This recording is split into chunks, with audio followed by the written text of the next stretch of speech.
Dans cette vidéo, on va regarder le concept du price action.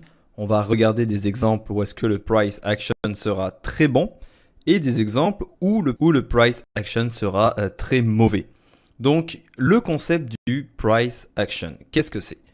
Alors, ça va être comment vont réagir le bid, le ask et le inside print et comment ils vont interagir ensemble.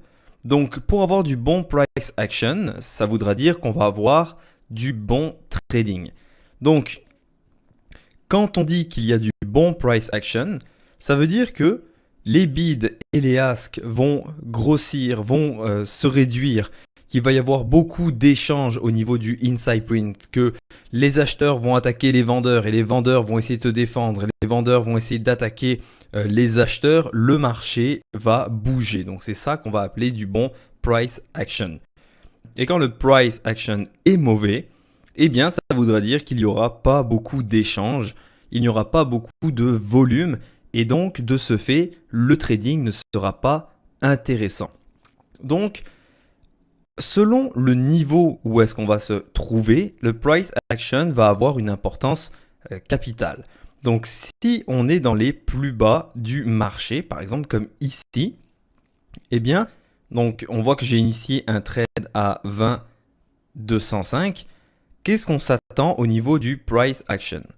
Donc le marché, on va le voir, va commencer à descendre pour attaquer les plus bas. Donc vous allez voir les échanges au niveau du inside print.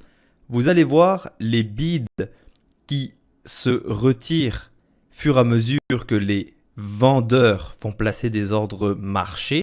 Donc ils vont attaquer les bids, attaquer les acheteurs et ça va faire baisser le marché. Donc regardez le nombre d'échanges qu'il y a à chacun des niveaux de prix. Vous voyez, ça arrive presque au niveau de 0. Hop, on va faire un downtick. Donc quand on regarde sur le reste des carnets d'ordre, eh bien on voit que ça bouge beaucoup. Donc c'est ce qu'on appelle le price action. Alors dans ce cas-là, quand on va arriver ici sur les plus bas, alors ce qu'il faut savoir, c'est que les acheteurs qui avaient initié des positions longues dans ces zones-là, eh bien ils vont avoir des stops qui vont se trouver soit au niveau des plus bas, soit un petit peu en dessous.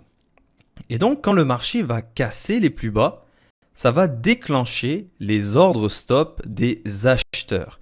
Et quand ça déclenche les ordres stop au niveau des acheteurs, eh bien ça va faire en sorte que le marché va accélérer à la baisse. Parce qu'on se rappelle, si on est dans une position longue, eh bien pour pouvoir sortir de sa position, il faut revendre son contrat.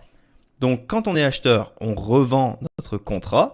Et donc quand on revend notre contrat, eh bien ça va aider le côté des vendeurs.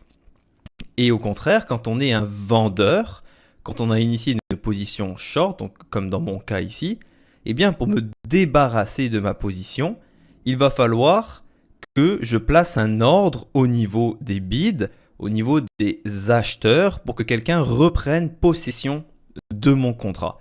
Et donc dans ce cas-là, quand moi je me débarrasse d'un contrat, ça va aider le côté des acheteurs.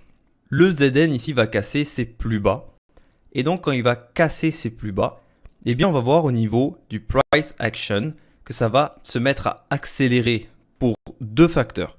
Le premier facteur, c'est que il y a des vendeurs qui vont à ce moment-là prendre des positions lors de la cassure des plus bas, mais il y a également les ordres stop des acheteurs qui vont se déclencher dans ces niveaux. Et donc c'est pour ça que quand il y a un breakout, eh bien on voit cette accélération du prix. Donc c'est et les nouveaux vendeurs qui rentrent dans le marché et les ordres stop qui sont déclenchés.